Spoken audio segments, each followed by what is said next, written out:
वक्रतुण्ड महाकाय सूर्यकोटिसमप्रभ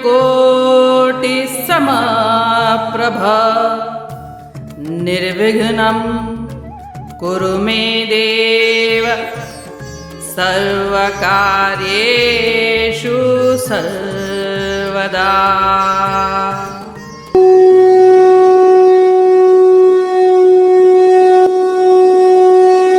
अध्याय 4 श्लोक 39।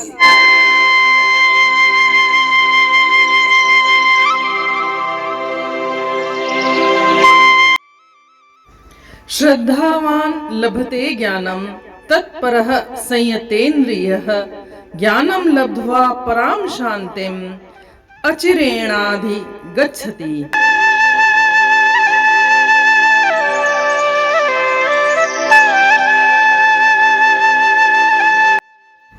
अर्थात जिनकी श्रद्धा गहरी है और जिन्होंने अपने मन तथा इंद्रियों को वश में करने का अभ्यास कर लिया है, वे दिव्य ज्ञान प्राप्त करते हैं। ऐसे दिव्य ज्ञान के द्वारा वे शीघ्र ही शाश्वत परम शांति प्राप्त कर लेते हैं।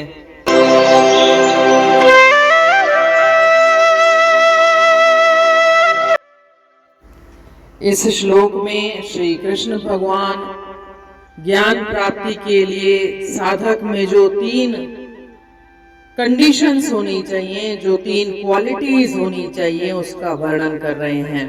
पहला, वह श्रद्धावान व्यक्ति होना चाहिए। एक साधक की जितनी ज्यादा शास्त्रों में या गुरु की शिक्षा में श्रद्धा होगी, विश्वास होगा, उतनी ही उसको कामयाबी मिलेगी। अगर वह शास्त्रों के ऊपर या गुरु की शिक्षा को संदेह की नजर से देखता है तो उसे निश्चित रूप से कामयाबी नहीं मिलती है। श्रद्धा के साथ गुरु की शिक्षाओं को मानना, शास्त्रों को पढ़ना, उसी से ही एक साधक को आध्यात्मिक प्रकाश मिलता है। यह तथ्य हम अपने डे टू डे लाइफ में भी देख सकते हैं। जैसे किसी रोगी को चिकित्सक में पूर्ण विश्वास है तो उसे स्वास्थ्य लाभ शीघ्र प्राप्त होता है, परंतु अगर वह चिकित्सक के ज्ञान को लेकर या उसकी स्किल्स को लेकर या उसकी कैपेबिलिटीज को लेकर वह शंका करता है या उसकी ईमानदारी पर ही शक करता है तो उसे स्वास्थ्य लाभ नहीं मिल पाता है।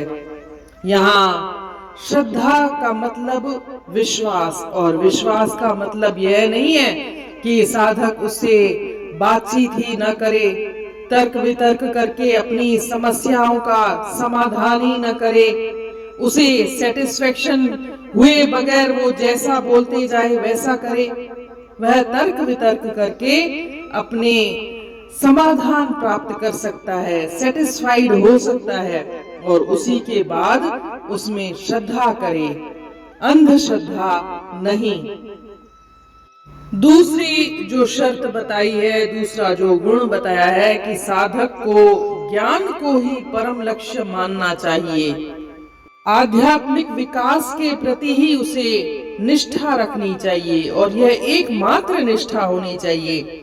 वाणी, विचार और कर्म में अगर असंगति हुई, इंसान बोलता कुछ है, मन में विचार कुछ आ रहा है और वह करता कुछ है, तो निश्चित रूप से उसे ज्ञान प्राप्ति नहीं हो सकती। एक साधक का व्यक्तित्व पूर्ण, समग्र और आध्यात्मिक लक्ष्य के लिए समर्पित होना चाहिए। और जो तीसरी क्वालिटी बताई है कि एक साधक को इंद्रियों को वश में रखना चाहिए, यह तो बार बार दोहराई गई है। एक साधक को इंद्रियों को वश में रखना चाहिए, इंद्रियों के पीछे भागना नहीं चाहिए। साधक को अगर श्रद्धा है, विश्वास है और वह ज्ञान को ही एकमात्र लक्ष्य मान रहा है, परंतु उसकी इंद्रियां उसके वश में नहीं है, वो उसे भटका रही हैं, तो भी ज्ञान प्राप्ति के मार्ग में बाधा आती है। इसलिए एक साधक को सतत अभ्यास करना चाहिए कि उसकी इंद्रियां उसके वश में रहें। और आगे कहते हैं, अगर यह ज्ञान प्राप्त हो जाता है तो फिर क्या होता है? अगर साधक एकनिष्ठ भी है, आध्यात्मिक ज्ञान को ही वह एकमात्र ज्ञान मानता है, उसमें पूर्ण श्रद्धा है, विश्वास है, इंद्रियों को उसने वश में कर लिया है, तो उसे ज्ञान प्राप्त हो जाता है। ज्ञान प्राप्त होने से क्या होता है? तो श्री कृष्ण भगवान कहते हैं, ज्ञान प्राप्त करने से उसे परम शांति प्राप्त होती है। कोई भी व्यक्ति जब सांसारिक सुख और संपत्तियों में ही अपनी शांति को खोजता है तो ये टेम्परेरी होती हैं, थोड़ी देर के लिए सेटिस्फेक्शन मिलता है, शांति मिलती है, लेकिन फिर दोबारा से ही मन अशांत हो उठता है और इसलिए उसका मन भटकता रहता है। लेकिन इस तरह से अगर ज्ञान प्राप्त किया जाए तो उसे चिरस्थायी शांति प्राप्त होती है, परम शांति प्राप्त होती है। और श्री भगवान कह रहे हैं कि यह शांति आत्मा के ज्ञान में है और कहीं नहीं है। और एक साधक को चाहिए कि वह शांति के मूल स्रोत आत्मा के पास जाए।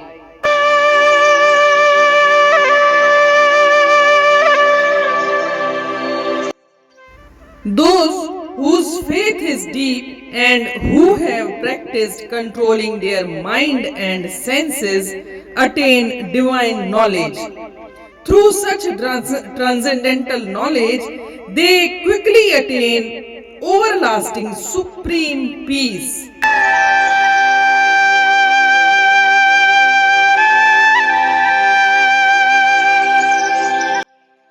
In this verse, Lord Krishna is describing three qualities for gaining knowledge.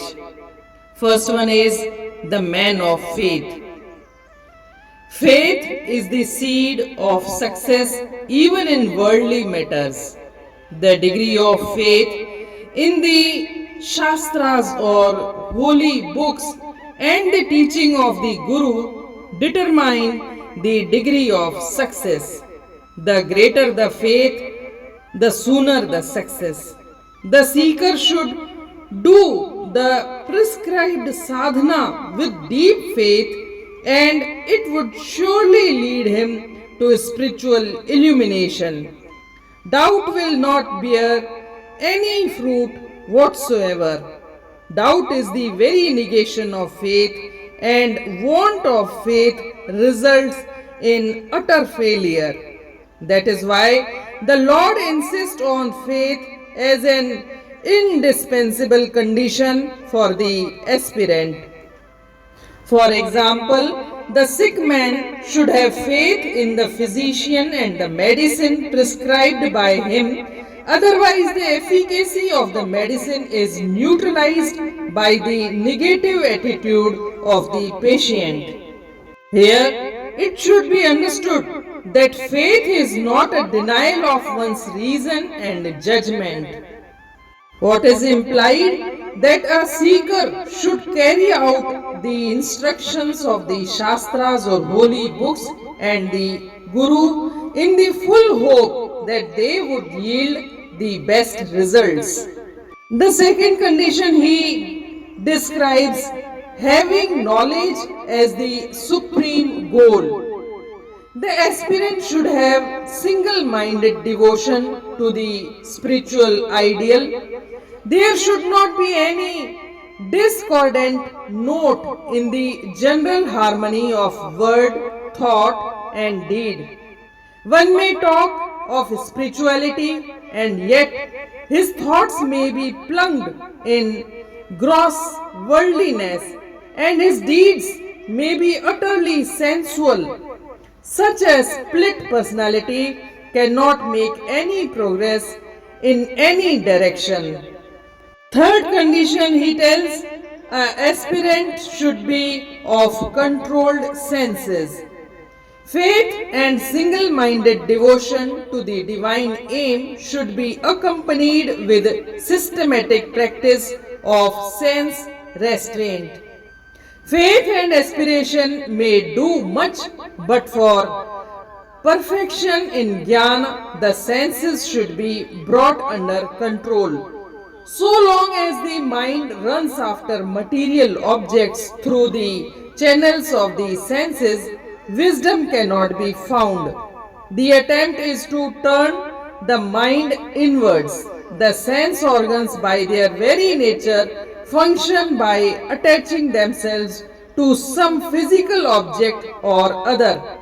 The mind is linked to the senses, and so the mind runs out. This link should be cut, and the mind should be trained to look inward. Then the senses can do nothing. They remain powerless in their places. So, sense control is prescribed as the third characteristics of the man of knowledge. Further, he describes what is the fruit of such knowledge. He tells, peace or supreme peace. Swiftly the wise man attains peace. Everyone is seeking peace and happiness, but it is eluding him. He seeks it in worldly pleasures and possessions, but he does not find it in them. So he is restless and distracted. Where is the peace? The Lord answers this question.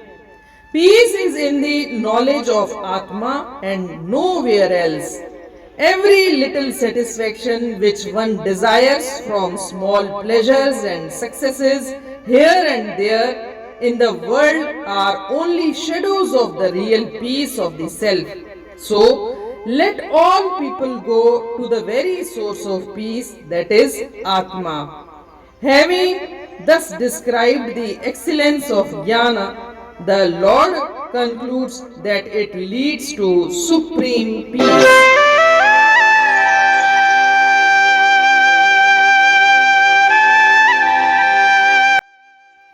जो निश्चो अंदर में धरे थो सघे ऐं इंद्रियुन खे वस में करे थो सघे, उहो ज्ञान अंदर में पाए जरूर, हमेशह जो सुख थो पिराए जरूर।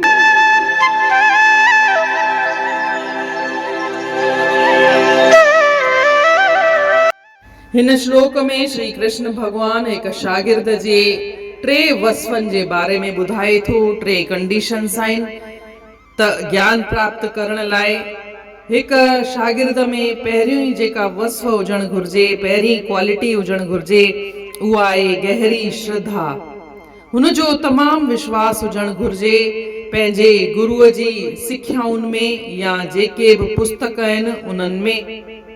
अगर हुन में विश्वास न आहे त पक ई पक हू ज्ञान प्राप्त कोन करे सघंदो। हुनजे मन में वेठा पे संसा हलंदा ई हलंदा। हिते श्रद्धा जो मतलब अंधश्रद्धा बि न आहे। श्री कृष्ण भगवान चवे थो, अगर हुनखे मन में के डाउट्स अचनि था, तर्क वितर्क करे हू पंहिंजे मन खे समाधान ॾिए थो, हू पंहिंजा संसा दूर करे थो ऐं हुनखां पोइ हू विश्वास करे थो त हुनजी श्रद्धा पाण ॾींहों पोइ ॾींहुं वधंदी वेंदी, गहरी थींदी वेंदी। अंधश्रद्धा न आहे करणी। हिनजी हिकु मिसाल आहे, जॾहिं को बीमार माण्हू कंहिं डॉक्टर वटि वेंदो आहे त हू डॉक्टर जीअं चवेसि तीअं करे, ईअं हरूभरू न आहे। हू पंहिंजा सुवाल जवाब करे थो सघे, पंहिंजे मन खे समाधान ॾेई थो सघे। हिकु दफ़े सेटिस्फाइड थियण खां पोइ जीअं ई डॉक्टर चवेसि उनजे इंस्ट्रक्शन्स खे उनखे फॉलो करणु घुर्जे त उनखे स्वास्थ्य लाभ जल्दी थींदो। ॿी वसफ जेके श्री कृष्ण भगवान ॿुधाइनि था उहा आहे मन ऐं इंद्रियुनि खे वस में कयल हुजणु घुर्जे। इहा ॻाल्हि त हुननि वर वरजाई आहे त हिकु शागिर्द खे पंहिंजे मन ऐं इंद्रियुनि खे वस में करणु घुर्जे। अगरि हुनजी श्रद्धा गहरी आहे ऐं हुन ज्ञान प्राप्तीअ खे ई हिकिड़ो लक्ष्य मञियो आहे, पर हुन जूं इंद्रियूं भटकंस थियूं त हू ज्ञान प्राप्त कोन करे सघंदो आहे। ऐं टी जेका वसफ था ॿुधाइनि उहो आहे ज्ञान खे ई परम लक्ष्य मञणु। हुनखे मञणु घुर्जे कि मुंहिंजे जीवन जो परम लक्ष्य आहे ज्ञान प्राप्त करणु। ईअं न कि हू मन में हिकु वीचार आणे चवे कुझु वरी करे कुझु त हुन सां छा थींदो, हुनजी शख़्सियत बिखरी वेंदी आहे, हुनजी जेका एनर्जी आहे उहा बिखरी वेंदी आहे, फोकस्ड कोन रहंदो आहे ऐं इन करे बि हू ज्ञान प्राप्त कोन करे सघंदो आहे। हुनजो जेको लक्ष्य आहे उहो फोकस्ड हुजणु घुर्जे, हिकु ई हुजणु घुर्जे ऐं उन ॾांहुं ई हुनखे प्रयास करणु घुर्जनि। मन, वाणी ऐं कर्म में हिकु ई हारमनी हुजणु घुर्जे। अॻियां चवनि था अगरि हुनखे ज्ञान प्राप्त थी बि वञे त पोइ हुन सां छा थींदो आहे? ज्ञान प्राप्त थी वञे त उन सां हुनखे परम शांती प्राप्त थींदी आहे। जेके बि पाण कर्म कंदा आहियूं उहे शांती प्राप्त करण लाइ ई कंदा आहियूं, चाहे उहे सांसारिक कर्म ई छो न हुजनि।